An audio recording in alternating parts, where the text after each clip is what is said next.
IIM UPSC tuitions only in Tirumala IAS institute Chaitanyapuri. Call చేసి ఇప్పుడే join అవ్వండి.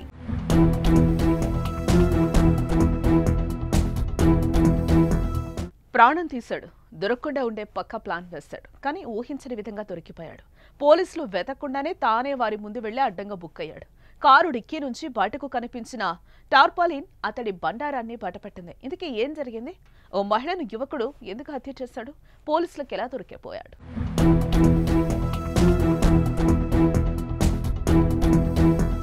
హత్య చేసి తప్పించుకునేందుకు నేరగాళ్లు ఎన్నో ప్లాన్స్ వేస్తారు. అలా వేసిన ప్లాన్ వెడిసి కొట్టి అడ్డంగా పోలీసులకు బుక్ అయ్యాడు ఓ నిందితుడు.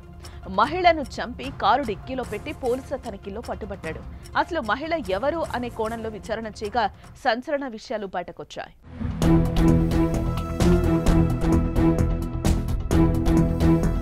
హత్యకు గురైన మహిళ కమల, వయసు 50 ఏళ్లు. నిజామాబాద్ నగరం పరిధిలోని ముబారక్లో నివాసం ఉంటోంది.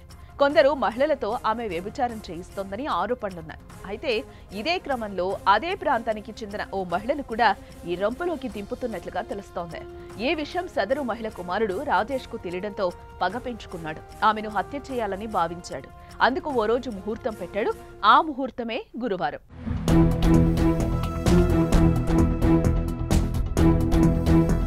కమలకు గురువారం రాజేష్ ఫోన్ చేశాడు. మాధవనగర్ బైపాస్ రోడ్డుకు రావాలని చెప్పగా ఆమె ఆటోలో అక్కడికి చేరుకుంది. కాసేపు ఇద్దరూ మాట్లాడుకున్నారు.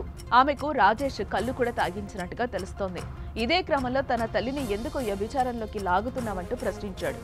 అదే కోపంలో హత్య చేశాడు. గురువారం హత్య చేసి అక్కడ మృతదేహాన్ని ఉంచాడు. మహిళ మృతదేహానికి టార్పాలిన్ చుట్టి రాళ్లను కప్పి అక్కడి నుంచి వెళ్లిపోయాడు.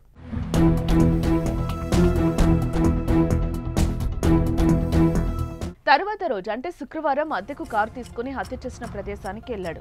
మృతదేహాన్ని టార్పాలిన్ చుట్టి డిక్కీలో ఎక్కించి అక్కడి నుంచి అతివేగంతో ఆరుమూరు వైపు వెళ్తుండగా పోలీసుల కంటపడ్డాడు. అతివేగానికి తోడు డిక్కీలోని టార్పాలిన్ బయటకు కనిపించడంతో కారు ఫాలో అయ్యారు.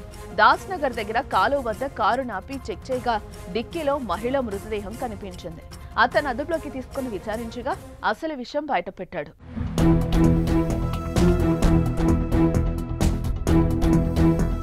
అయితే అతను చెప్తున్న కథ నిజమా కాదా అని నిర్ధారించాల్సిన అవసరం ఉంది.